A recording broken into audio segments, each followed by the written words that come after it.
Hi, welcome back. In this lesson offered by Simplilearn, I'll show you how to install the Anaconda Python distribution platform and the Jupyter Notebook it supports. I'll also take you through some basic Python concepts that will come in handy in the upcoming lessons. In this lesson, you'll get to see step-by-step instructions on how to install Anaconda and Jupyter Notebook. Assuming that you have gone through the free course on Python Essentials that we are offering you, in this lesson, you'll once again look at some of the most important and basic data types and structures that Python supports. You'll also learn about some new data structures, such as tuples and sets. Additionally, you'll see how you can access and slice these data structures to extract the elements you want from them. You'll briefly look at some basic operators and functions and important control flow statements. You've already seen in the lesson Data Science Overview how Python and its libraries can efficiently tackle every stage of data analytics and why it's such a popular tool among data scientists. Although there are several Python distributors, one of the most popular and preferred distributor is Anaconda. That's because it's an open-source platform that provides more than 400 of the most popular Python packages for science, math, engineering, and data analysis. It's enterprise-ready, which means that it's flexible and scalable enough to meet the requirements of any enterprise. This is a huge benefit because it allows enterprises to use Anaconda without overhauling their current architecture. It supports multi-workload analytics, which allows you to run multiple analytics jobs in parallel. For example, you can perform data wrangling at the same time when you are running a machine learning algorithm. This makes Anaconda extremely efficient. It also supports modern computing big data environments, such as Hadoop, Spark, and GPUs. It provides interactive visualizations, governance, security, and operational support. For all these reasons and more, we recommend that you use Anaconda even if you may have a different Python platform already installed in your system. Currently, there are two versions of Python, Python 3.7, Python 2.7. You can download and use either of them, though the 3.7 version is preferable. That's because most of the advanced libraries and modules still support only Python 3.7, and this support is still growing.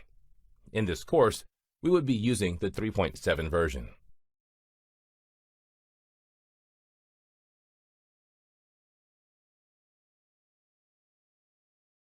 To install Python on Windows, you need to first visit the web page continuum.io/downloads. You'll see an interface for Python 2.7 as shown here. Download and install the graphic installer. Double-click the .exe file to install Anaconda and follow the provided instructions.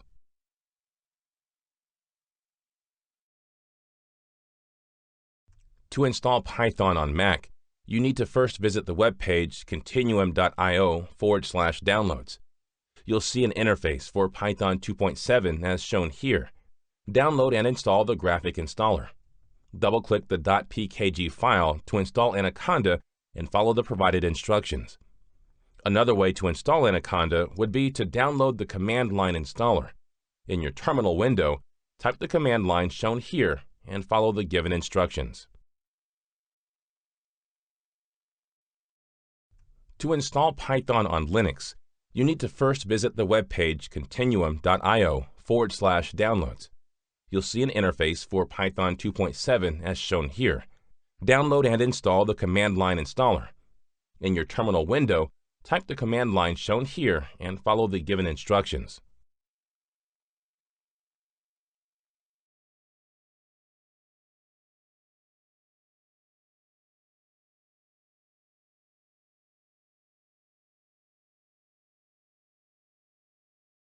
Jupyter is an open source and an interactive web-based Python interface for data science and scientific computing. Some of its advantages are that it provides very rich and powerful Python language support. It allows you to create and share your Jupyter Notebook and also contribute to other notebooks online. It has several interactive widgets which make data manipulation and data visualization easier in real time. It seamlessly integrates with big data platforms such as Hadoop and Spark, and performs data analysis more productively and efficiently. Most likely, you wouldn't need to follow this step because the Anaconda installation would automatically take care of it. In case it doesn't, follow the steps here to install Jupyter Notebook on your system. Type the command conda install Jupyter on Anaconda prompt and press enter to execute it. Ensure that you are connected to the internet. It will fetch and download all the required libraries from the internet. Once the installation is complete, you can launch the Jupyter Notebook, which will open in a separate web browser. You can similarly install other Python libraries. Visit the relevant sites to find the appropriate command lines. We are now done with setting up the Python environment. We'll move on to revising and learning some basics of Python. Let's create a basic Python Jupyter Notebook, as you can see here. It's running as a web application at port 8888 on localhost. Let's first import the sys module and verify the version of the downloaded Anaconda platform. You can also import the platform library to view the Python version. Let's try to create and print a test string. As you can see, the Python interpreter successfully generates the string output. You can also try out some basic mathematical operations, such as addition and multiplication, to test if the installation is working well. A variable can be assigned or bound to any value. When you assign a value to a variable, you are creating references and not duplicates of the value. I'll explain this in greater detail later.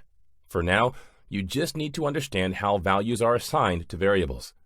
Remember that the variable should appear on the left, followed by an equals sign, and then the value itself. You can see that no matter what the data type of the assigned value is, be it integer, float, or string, you don't need to separately specify the data type of the variable. The variable directly takes on the data type of the assigned value. Let's look at an example. Here, we assign a string value and integer value to the two variables. To print these variables, type print, followed by the variable name. To view the data type of the variables, use the print type method and specify the variable names within the parentheses. Now let's see if you can access a variable without actually defining it. You can see this throws an error. Let's fix it by assigning a value to the variable. This proves that a variable can only be accessed if it is defined or has an assignment. You can also make multiple assignments simultaneously. To view the variables, type their names. Remember that when you assign a value to a variable, you are creating references and not duplicates of the value. Let's try and understand what that means. Here in this example, we're assigning x the value 7. Since 7 is an integer data value, x becomes an integer data type as well. Now, on the back end, what happens is that an integer value 7 is created and stored in memory. Then a name or variable x is created. It's assigned a reference address of the memory location where the value 7 is stored. So x refers to 7 and therefore holds the value 7. If we increment x by 1, then what really happens is that the reference of the name x is looked up. The value at the reference is then retrieved. The 7 plus 1 calculation occurs, producing a new data element 8, which is stored in a fresh memory location with a new reference. The variable x now refers to this new address. The old value is now no longer needed and is therefore discarded. You have looked at how variables can be assigned values. It's time now to look at some basic data